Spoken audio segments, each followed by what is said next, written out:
what's new this week in comics, Joe. And we will start with Comixology. Of course, we talked about Night of the Ghoul, and you reviewed it for Geeks Worldwide. I read this. I read all of these before we talked to Scott, of course, because we want to make sure we're as well read as we can be on these things. And the first issue, I'm like, this is like, I mean, the reason I asked him this question is right away as I'm reading, it's like, this is a character that feels like has been around forever. Like, yeah, I understand like that's kind of what he's trying to do when he writes it, but it's not something that's so easy to do. But he has done it like with other shit. He did it with A Court of Owls too. Yeah. And I'm just blown away as I'm reading it. It's like, this is totally a out of left field kind of like, this isn't like a story based in a set universe like DC, right? So maybe in some ways that's easier, but also like you still have vampires and Frankenstein and all this other stuff that you like kind of have to work with.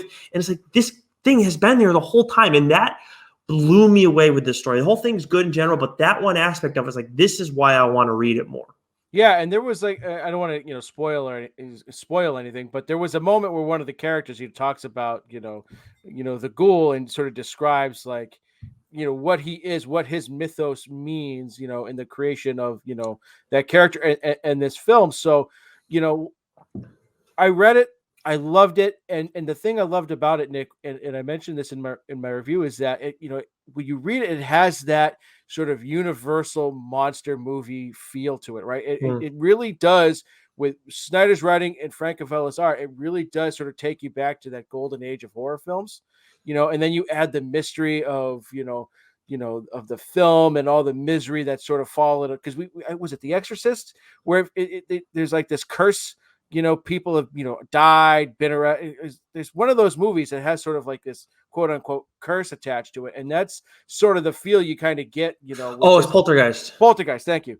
That feel you get with this fictional, story within a story, so to speak. So, I mean, I love Frank Avella's art because it is dark, and there is just inherently he has this horror vibe to his art. So, it was a fantastic book. Yeah, absolutely. It's so 3 for 3 for him to start off Scott-tober and everything. Or I guess Scott-tober's technically over. He's gonna have a sampler for all these three, I think, next week. But either way, if you have Comixology at this point, you're reading all those because you have access to all of them now.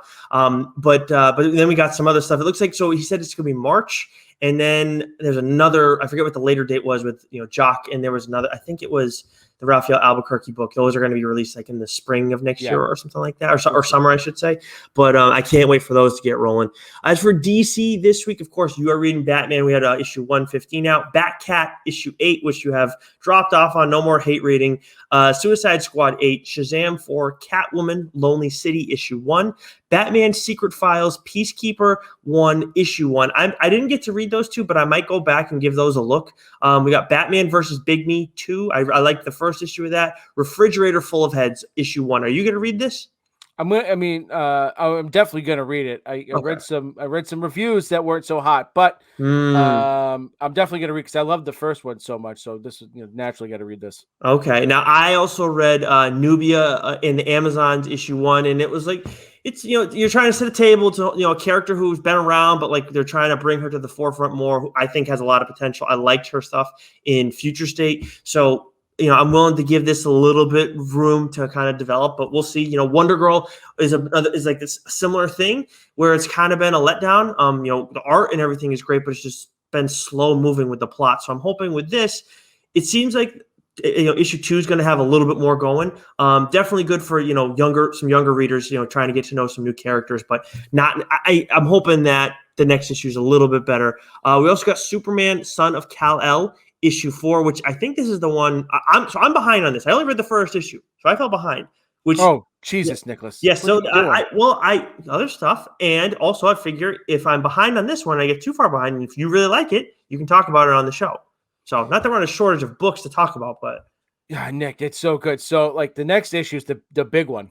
Okay. Right? We've heard about this in the news, as John Kent coming out as bisexual. I think it's tremendous. It's on CNN, I think, right? Yeah.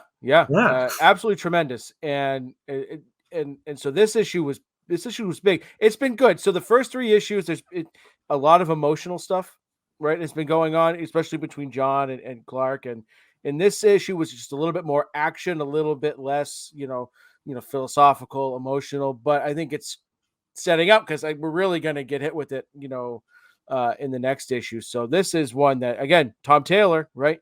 Gotta get on this one. And before we move on to the next book here real quick, we want to talk about DC. Do you feel like Future State was a year too soon? Do you think because the way things are kind of going right now? Yeah, because I'm reading all the books now, like with Batman 115, Nightwing, all the fear, with Fear all State. the Fear State stuff, with the Son of Kal-El, all that stuff. Like if they had just stayed the course, like we could be right where we are now and not have had Future State. And then if they released Future State this January, it all would have made so much more sense. Well, I think in the end it was they're doing like what they absolutely are doing what they wanted to do. I just don't think it's coming across in the manner in which DC wanted to. They didn't execute it because it's like I think they used, so obviously death metal and everything, right, is this whole big thing and whatnot, right? And they used Future State after it because it's like, okay, this is just Wonder Woman looking into the future, which is we'll all find out later. This is the possible future that you could see, which then by having that mixed in with death metal, then it allowed like every title to kind of change course, because that was the issue, right? Like you wanted to go and reset things, change things up and whatever. Well, now you kind of have that flexibility because we saw Future State and now everything's working in that direction. So I think that to me, what they're doing right now makes sense when you break it all down, but it is so convoluted. I mean, me breaking it down right there, I feel like I'm like missing something, but I'm not. It's just so much. Yeah, I understand your point. You want to kind of piggyback off the events of death metal there, but the stories that they told in Future State should have been the stories they're telling now. Right. And then the books for Future State, like they were a year too soon with it. Right. They just were because now what they did was they flashed forward, they showed you and they gave you all this information. And then it's almost as if they went reset. Okay, boom. And now here's the natural order of things, like, with the magistrate and the peacekeeper and Wonder, all that stuff.